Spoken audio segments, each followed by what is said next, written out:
Hello, welcome to my speed paint of Glitter Sam from Season 7's Plucky Pennywhistle's Magical Menagerie.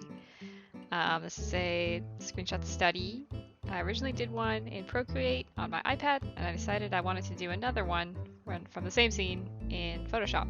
You can see I've already done most of the face. Honestly, it's probably for the better that I left that out. It's very time consuming, a lot of going back and forth, and here I am just filling in all the spots that were not fully covered by the painting because I use a semi-opaque brush. It's kind of transparent, so sometimes I don't get all of the opacity in. So I just cleaned it up, and now I'm doing the jacket here, which was admittedly a little bit harder than I wanted it to be, but I think it turned out pretty good. In these studies, I know that the idea is that you're supposed to like gain something from it, so I try not to use the eyedropper tool, but to be real, this entire time I was using it like crazy. The way that this scene is colored, it's nighttime, and a lot of the colors are not really what you'd expect them to be. So you can see the jacket is like it's a lot darker than I think I would have picked if I was trying to color it by eye. So I was just kind of going for accuracy in the color department over artistic choice.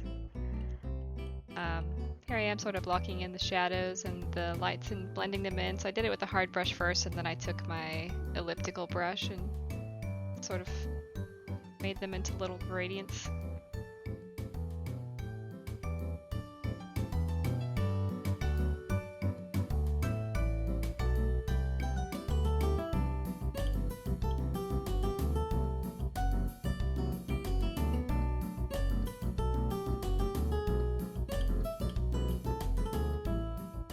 Wow, when you zoom out, it's like, it looks pretty real.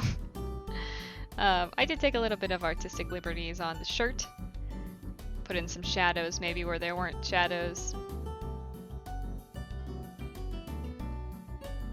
That smudge was very important for some reason. Smudge of light. Now we're on to the other side of the cloak, which is thankfully just black.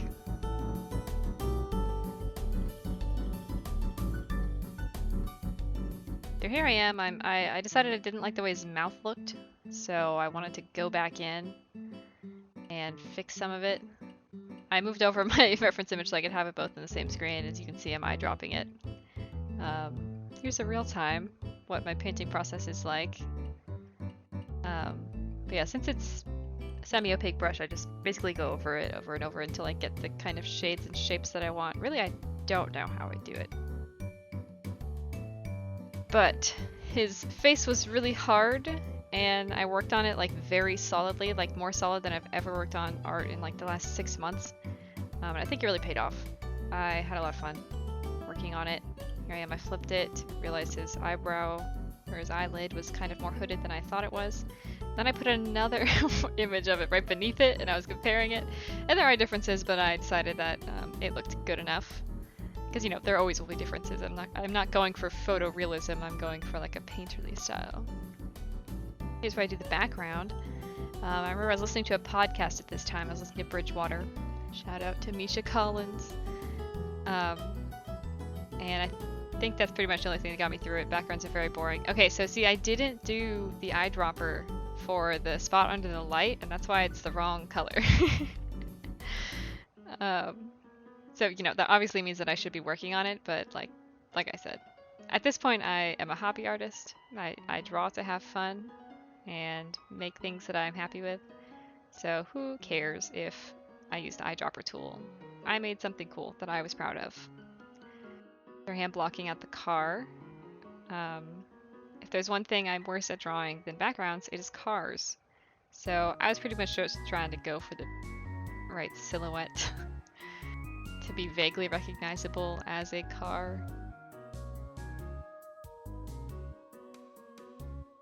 Oh, as you can see, I have the shirt on a different layer. I really wanted to be able to draw that separately than everything else. The whole rest of the painting is on the same layer. Sam, I mean.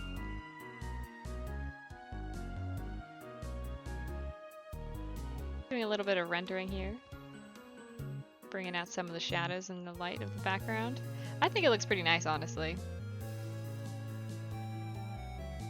Especially once I put the filters on it later. Okay, so this is when I'm like, it's the wrong color, just bring in the eyedropper tool. And I fixed it up a little bit.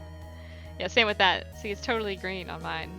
But on the original, it's a lot more, I don't know, purpley gray. I think I just left it though.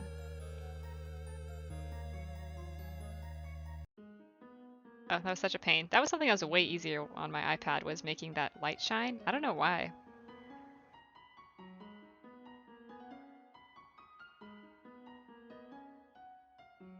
So at this point, I am attempting to put a lens blur or a sort of Gaussian blur on the background. Then I realized that the car is sort of more in the foreground, so I had to end up putting that on a different layer along with the right side to make a sort of gradient. You know, it's like slowly going out of focus the farther away it gets from Sam and the camera. Been fun messing with those filters recently. I really haven't done that ever. So to put that on my art and like make some, it actually makes it look a lot better. It's like, wow, it works. I did not think that was how it worked. It was just so easy. Trying to make his shirt look kind of grody. Okay, this is me trying to figure out what to do with the glitter. This was also something that was way easy on the iPad, but I think it's because on Photoshop I became way more of a stickler about how accurate it was. So in that way it became a lot more difficult. I was trying to get it closer to the real thing. Just adding some shading, moving over the jacket a little bit.